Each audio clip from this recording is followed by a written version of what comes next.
Hi everyone, Comic Reviewer here, this time reviewing on the final issue of Spider-Man Chapter 1. Now, as you know, this is the final and last issue of Spider-Man Chapter 1. And let's get on the story.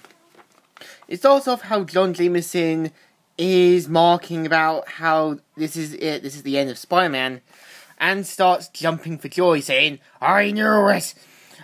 It turned out this way. I knew what I had to do was long enough. It's almost a year to the day since the Menace first showed up." And so he sees Betty crying, and she mainly leaves, and talks about that she still has feelings for Parker and still feels sorry for him, but says, "My own fault, of course, for dating an immature teenager." So all the other heroes hear about what's been happening, and even Daredevil as well.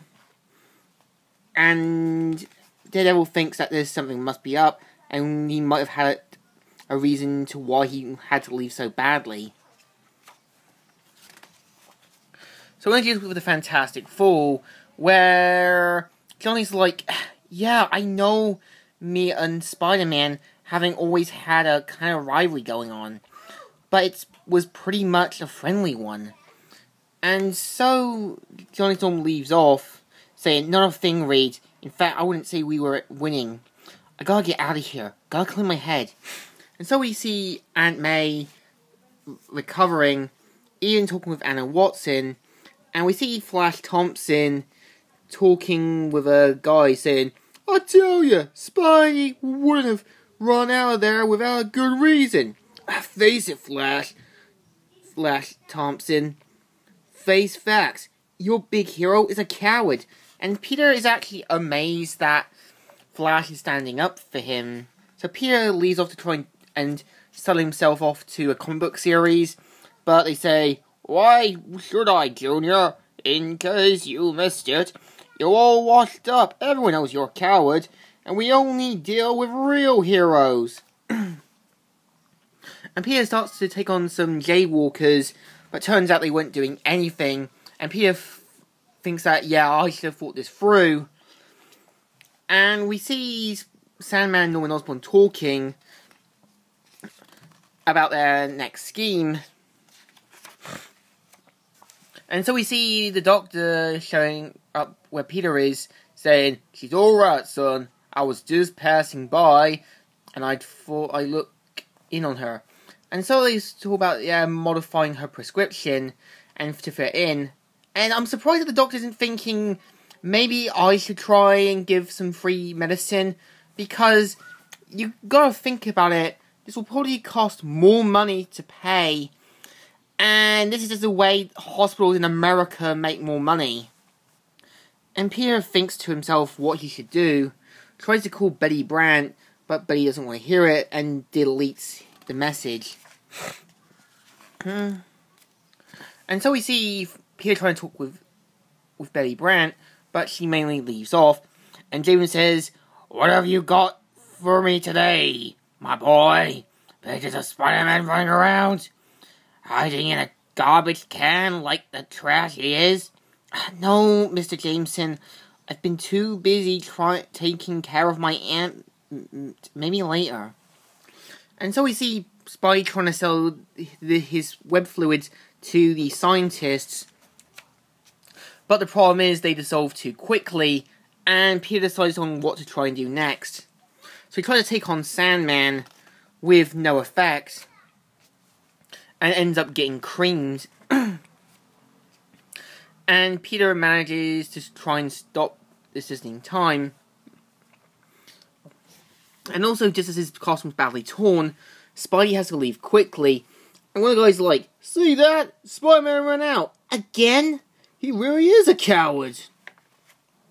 And Peter quickly gets changed, and Sandman's like, "Hey, you see that creep Spider-Man come by here?" And so he leaves off, and I'm surprised Sandman isn't questioning why are you behind a alleyway, kid, or anything. So Peter sees how Aunt May is, and afterwards Peter decides to throw away his costume. Meanwhile, Flash does the most stupidest and irresponsible thing, dresses up like Spider-Man to try and take on crime to prove a point. Ends up getting the crap beaten out from him, which is the most stupidest thing you could probably do. And Spidey sees what's going on, just as Liz had warned him. And the police show up, and they're like, "Hey, wait, you're not Spider-Man. I've seen you play for the Midtown High football team. You're Flash Thompson." And so afterwards, Flash is still beaten, but he's still supportive of Spider-Man. And Peter finds out, to his shock, Betty Brant is now dating Ned Leeds. And Peter's like, "I've lost her. She was the one solid center in my whole miserable life." So after Aunt May shows up to give Peter an important speech, Peter decides that he can't let John Jameson bring him down, and that the fact that he needs to move past this. So he shows up as Spider-Man and takes on Sandman. And Spider-Man managing to beat Sandman.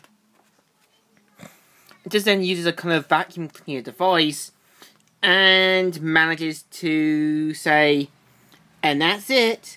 Took a long time getting here, but for now at least I can finally call this the end." Yeah, obviously cancellation. So, what do I think of this issue? It ends things less perfectly, with no explanations about Norman Osborn's criminal business, future stories that might have been planned, and so on. I give it a thumbs down. I feel like that they could have done more about trying to not end it less perfectly. And the series, not too bad, but I see why they got retconned to a parallel Earth. There was so many stuff Spider-Man Chapter 1 got wrong that I think Untold Tales of Spider-Man got right. So this series deserves a thumbs in the middle. It's kind of alright, but could have been better. So this is Comic Reviewer here. Finally done my review for Spider-Man Chapter 1, and signing out.